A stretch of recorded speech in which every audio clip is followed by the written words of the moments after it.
Welcome to ఊరువాడ. ఆర్ఎండ్బి శాఖపై AP CM Chandrababu సమీక్ష చేశారు. రోడ్ల నిర్మాణంలో కొత్త టెక్నాలజీ వాడకంపై అధికారులు, ఐఐటీ ప్రొఫెసర్స్ తో చంద్రబాబు సమావేశమయ్యారు. రోడ్లపై గుంతలు పూడ్చేందుకు తక్షణమే 300 కోట్లు అవసరమని అధికారులు తెలిపారు. అయితే గత ప్రభుత్వం తీరుతో కాంట్రాక్టర్లు ముందుకు రావటం లేదని, అత్యవసర పనులకు వెంటనే టెండర్లు పిలవాలని అధికారులకు సీఎం ఆదేశించారు. తల్లికి వందనం పథకంపై ఏపీ ప్రభుత్వం కీలక ప్రకటన చేసింది. పథకానికి సంబంధించి మార్గదర్శకాలు ఇంకా ఖరారు కాలేదన్న పాఠశాల విద్యాశాఖ సోషల్ మీడియాలో జరుగుతున్న తప్పుడు ప్రచారం నమ్మొద్దని సూచించింది. ప్రభుత్వం విధి విధానాలు రూపొందించిన తర్వాత విడుదల చేస్తామని పాఠశాల విద్యాశాఖ ప్రకటించింది. హైడ్రా విధి విధానాలపై అధికారులకు సీఎం రేవంత్ కీలక సూచనలు చేశారు. ఔటర్ రింగ్ రోడ్డుకు లోపల ఉన్నటువంటి 2000 చదరపు కిలోమీటర్ల పరిధిలో హైడ్రా విధులు నిర్వహించేలా ఉండాలని సూచించారు. ఇప్పటివరకు జీహెచ్ఎంసీ పరిధిలో ఉన్న అనధికారిక హోర్డింగ్స్, ఫ్లెక్సీలు తొలగింపు, అపరాధ రుసుము వసూలు బాధ్యత ఇప్పుడు హైడ్రాకి బదలాయించారు.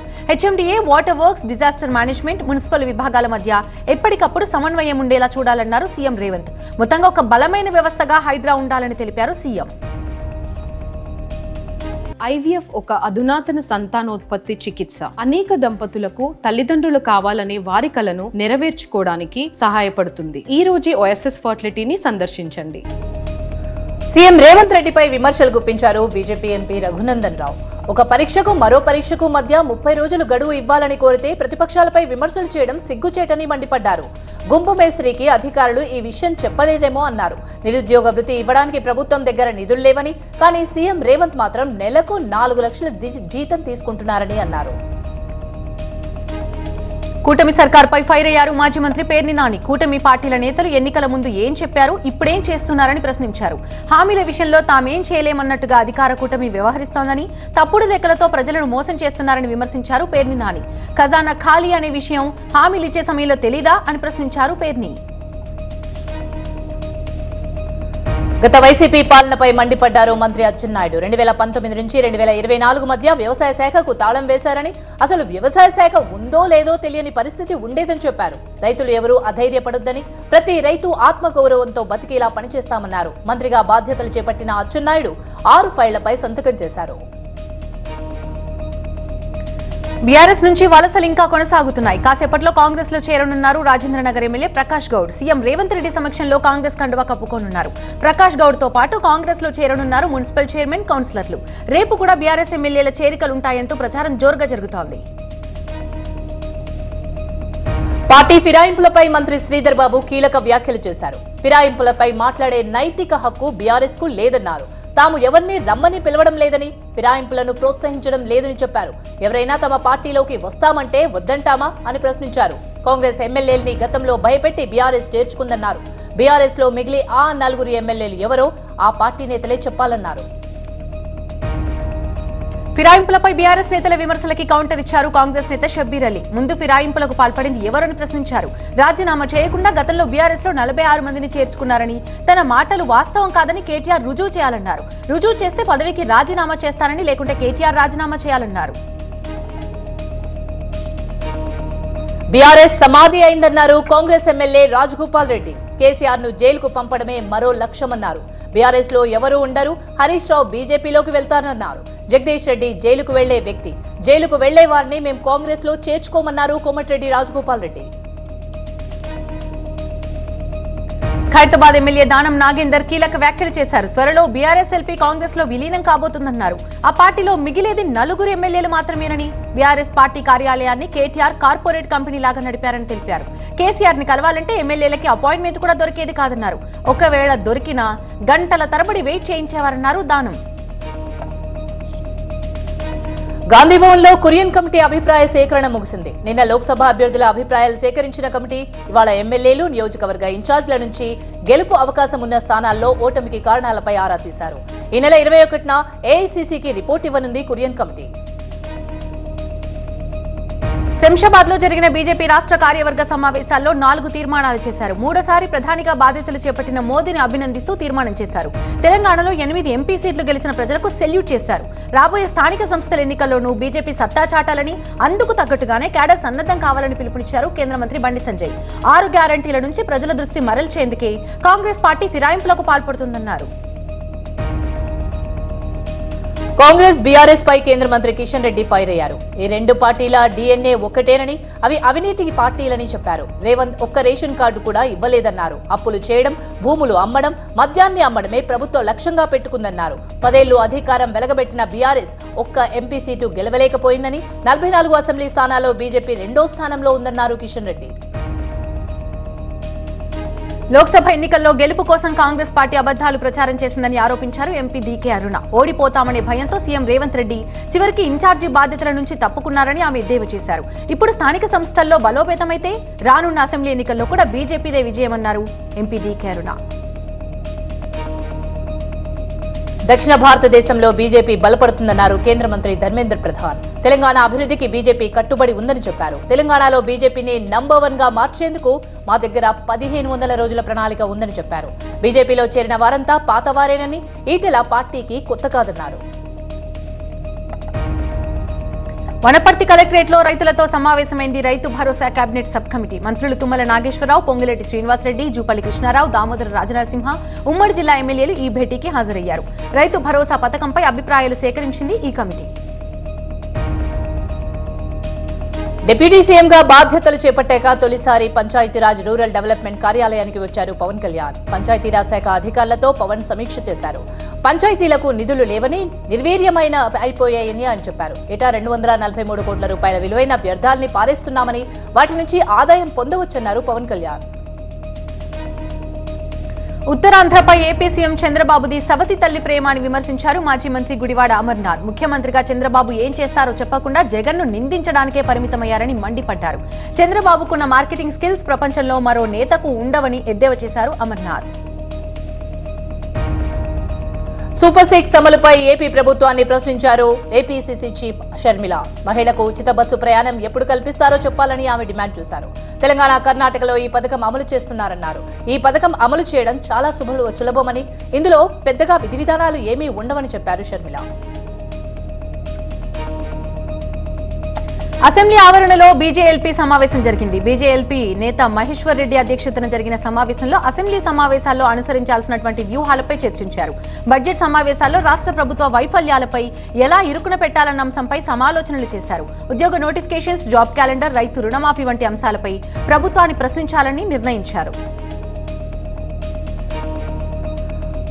హైదరాబాద్ రంగారెడ్డి జిల్లాకు మంత్రివర్గంలో ప్రాతినిధ్యం లేదని, దీనివల్ల బీజేపీ ఎంఐఎంతో ఇబ్బంది పడుతున్నామన్నారు ఎమ్మెల్యే మల్రెడ్డి రంగారెడ్డి. సాధ్యమైనంత తొందరగా ఈ 2 నియోజకవర్గాల జిల్లాలకు చెందిన నాయకులను మంత్రివర్గంలోకి తీసుకోవాలని చెప్పారు. బీజేపీకి బీఆర్ఎస్ సహకరించిందని తాండూరు ఎమ్మెల్యే మనోహర్ రెడ్డి అన్నారు. అందుకే చేవెళ్ల స్థానంలో ఓడిపోయామని చెప్పారు మనోహర్ రెడ్డి.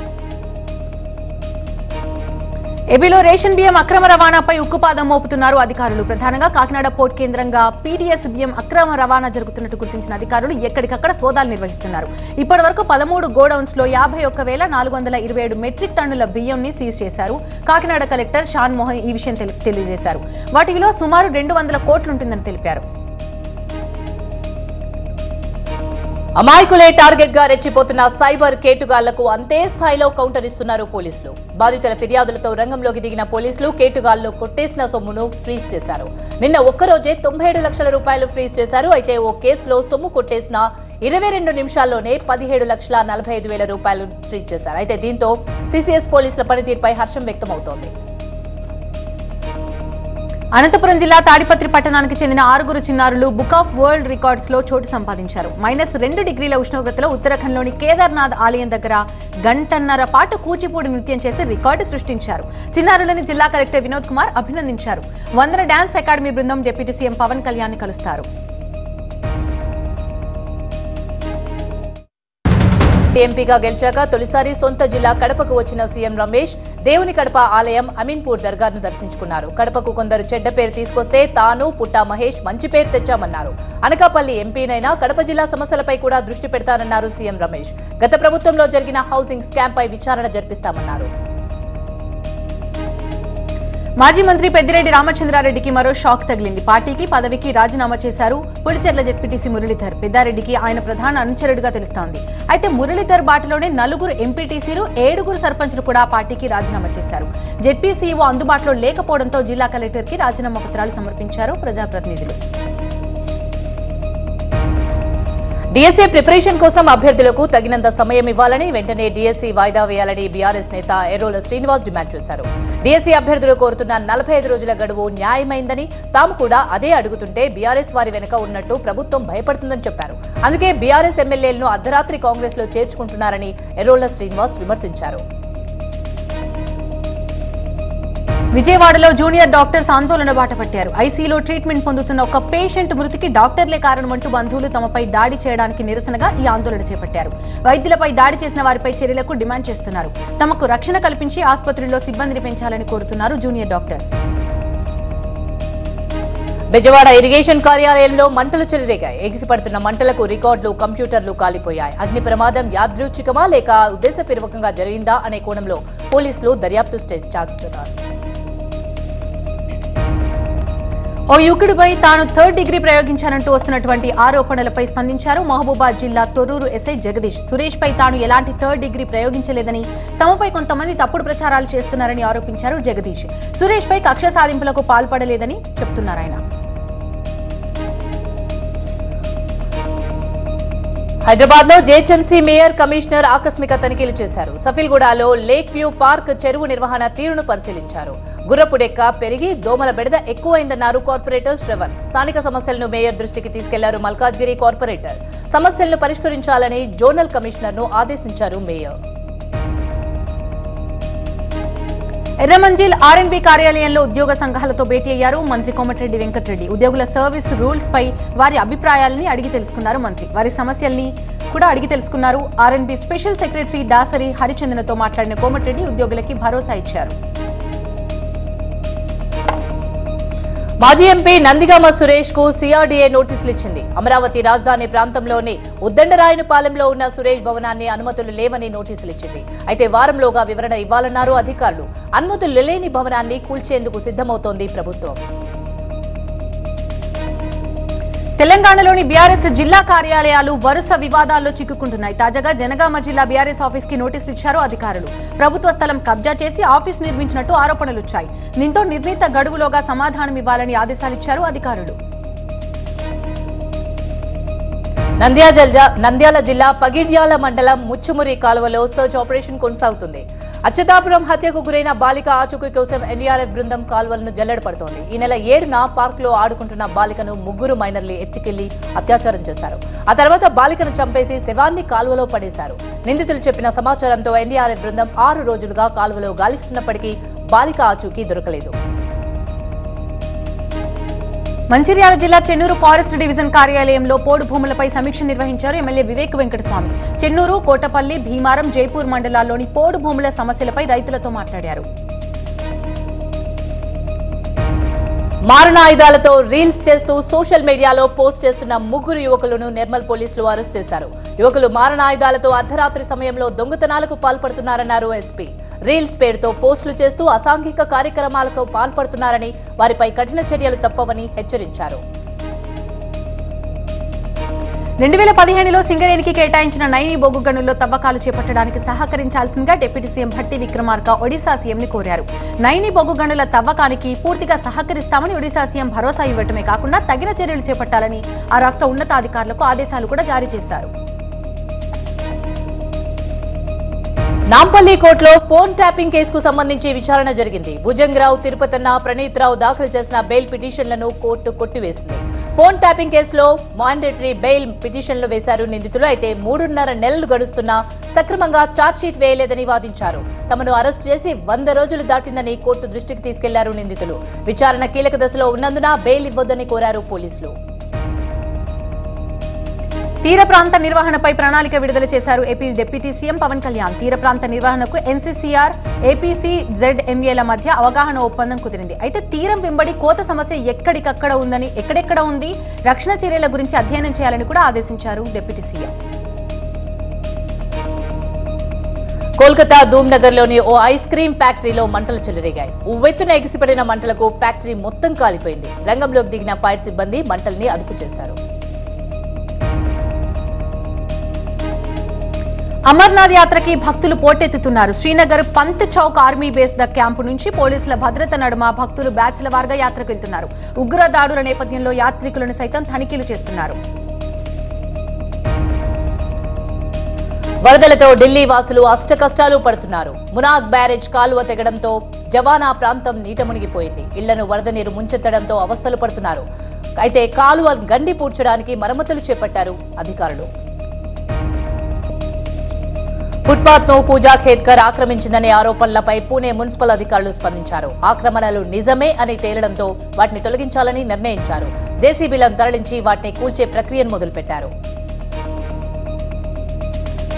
ఢిల్లీ లిక్కర్ స్కామ్ కేసులో కేజ్రీవాల్ కి ఊరటనిచ్చింది సుప్రీంకోర్టు. ఆయనకు మధ్యంతర బెయిల్ మంజూరు చేస్తూ ఉత్తర్వులిచ్చింది. ఈ పిటిషన్ ని విస్తృత ధర్మాసనం విచారించేదాకా మధ్యంతర బెయిల్ అమల్లో ఉంటుందని చెప్పింది. అయితే ఈడీ కేసులో మాత్రమే ఉపశమనం లభించడంతో మధ్యంతర బెయిల్ వచ్చినా జైల్లోనే ఉండనున్నారు కేజ్రీవాల్. సిబిఐ కేసులో కూడా బెయిల్ వస్తేనే ఆయన విడుదలవుతారు. ఢిల్లీ లిక్కర్ స్కామ్ కేసులో సిబిఐ ఛార్జ్షీట్ పై విచారణ రౌస్ అవెన్యూ కోర్టు జూలై 22కు వాయిదా వేసింది. కవితపై సిబిఐ అధికారులు ఛార్జ్షీట్ దాఖలు చేశారు. అయితే ఛార్జ్షీట్ లోపభూయిష్టంగా ఉందన్న కవిత లాయర్, డిఫెక్టివ్ ఛార్జ్ ఉన్నప్పుడు డిఫాల్ట్ బెయిల్ ఇవ్వొచ్చన్నారు కవిత తరపు లాయర్. అయితే న్యాయ ప్రక్రియలో లోపభూయిష్టంగా ఉన్న పత్రాలను పరిగణలోకి తీసుకోవడం కుదరదని చెప్పారు. ఛార్జ్షీట్లో తప్పులు లేవని సిబిఐ స్పష్టం చేసింది.